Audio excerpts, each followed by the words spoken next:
Hello students, welcome to class. Today there is next topic of the current chapter, okay? That is skeleton, okay, movement and locomotion. So the today's topic is joints, okay? See, what are the joints? Joints are the meeting point of the two bones, okay? Where two separated bones meet, that point is called joints, okay? The point at which two separate bones meet is called joints. Okay, now there are three major categories of joints. First one is immovable joints, another one partially movable, and then freely movable. Immovable means in which there is no movement, okay, and then partially movement in which little bit movement can be done, and freely movable, that means the movement in which the bones moves freely in all directions, okay. So examples of no movement, that is skull, okay. Skull bones, the joints in the skull bones, they do not move at all, okay. Next there is partially movable between ribs and between vertebrae. That means the continuous vertebrae like this, and the sections here, ring-like sections, they partially move, okay, partially move. They cannot move in all directions, okay. After that there is freely movable. So freely movable joints are then further four types, okay. That is, first one is gliding joint. Gliding joint between rest, this is between wrist bone and ankle bone. Between wrist bone and ankle bone, okay. Gliding, you can move this very easily, okay. So this is gliding. Next there is pivot joint, in which one bone rotate over other. Pivot, okay. If you fix a point at if you fix one end at one point, okay, and then other part will move, so this is called pivot, okay. So pivot is the skull, when skull rotate on the upper vertebrae, okay. So upper head of vertebrae, at the upper part of vertebrae, the skull can move in all directions. So this is called pivot joint. Next there is hinge joint. Hinge, that is for example a door, okay. It's an example of hinge. It is fixed at one point and then move at a plane, okay. So the example is elbow. There is a hinge and it can move like door, okay. It can move like a door, so it says hinge. Last there is ball and socket joint.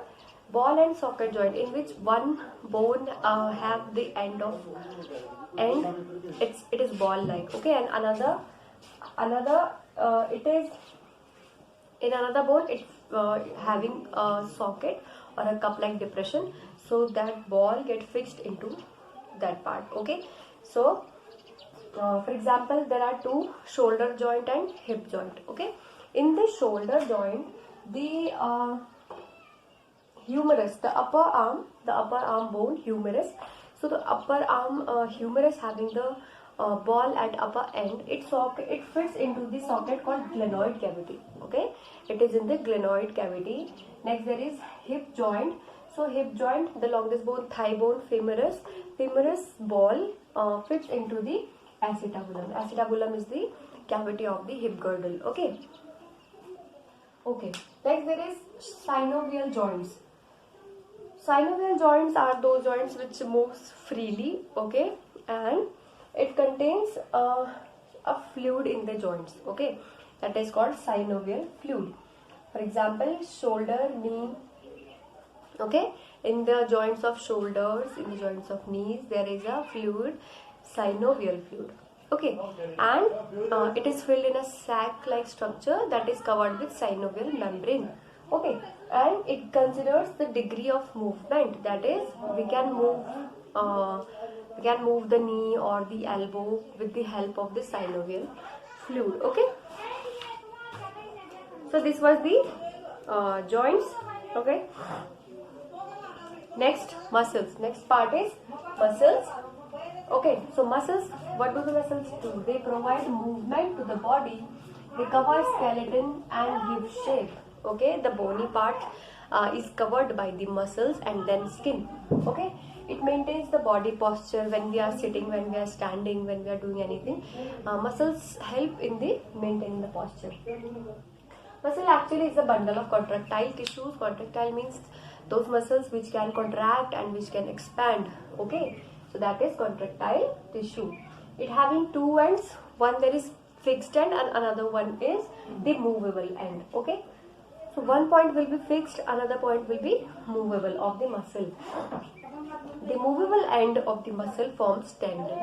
Okay, tendon is that part which attach the muscles to the bone. Okay, bone to bone, ligament join bone to bone with each other, and tendons join the muscles to the bone. Okay, next there is antagonistic muscles.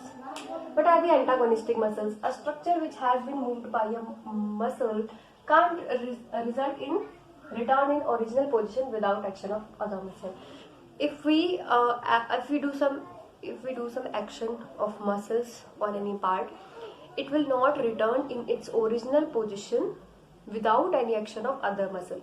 Okay, so this example of this is the biceps and triceps. Okay, when we put up our lower arm over the right arm, okay, we extend it, so then we apply some force to it. It will not come in its original position until we will lift our hand downward. Okay, so the triceps will be in biceps and triceps will be there in their original positions. Okay, so these muscles are antagonistic muscles. Okay, they need a extra other action of any other muscles. Okay, like there is kinds of muscles. There are three kinds of muscles: voluntary, involuntary, and cardiac. Voluntary means those muscles which are in our control. Okay, for example, our hand muscles, we want to move them, so they will move. Next there is involuntary, those which on which there is no control of us. Okay, so like our the visceral organs of the body, internal organs. Okay, so those muscles, they are not in our control. Okay, now there is cardiac muscles. Cardiac muscles, it makes the heart walls. Okay, and they do not get tired very easily and it work very fastly. So cardiac muscles have this specialization in the heart only. Okay, now there is lever mechanism of the muscles. Lever mechanism is it's actually a topic of physics. Lever, okay, you might have read about it. Okay, so lever there is four part. One, there is lever arm, there is one fulcrum, and from one side there is effort and from another side there is a load. Okay, so similarly these things happen in our body. Okay, here bones act as lever arm. Okay, joints act as the next there is fulcrum. Joints act as fulcrum and then muscles act as effort or the force. Okay, so there are the three class of levers: first class, second class, and third class. Okay, so in first class there is a seesaw type movement in the first class. So seesaw, like the movement of head. Okay, so the movement of head is like seesaw. On the over the upper part of the vertebrae, it moves like this. So this will be the first class. In second class there is lifting up of heel. On when we want to lift our heel upward side, we will put effort on the toes and heel. Okay, then we will put the this effort we will put from the this is heel. Okay, and we will put effort on here, so this heel part will be go outside. So this is the second example of second class. There is a third class.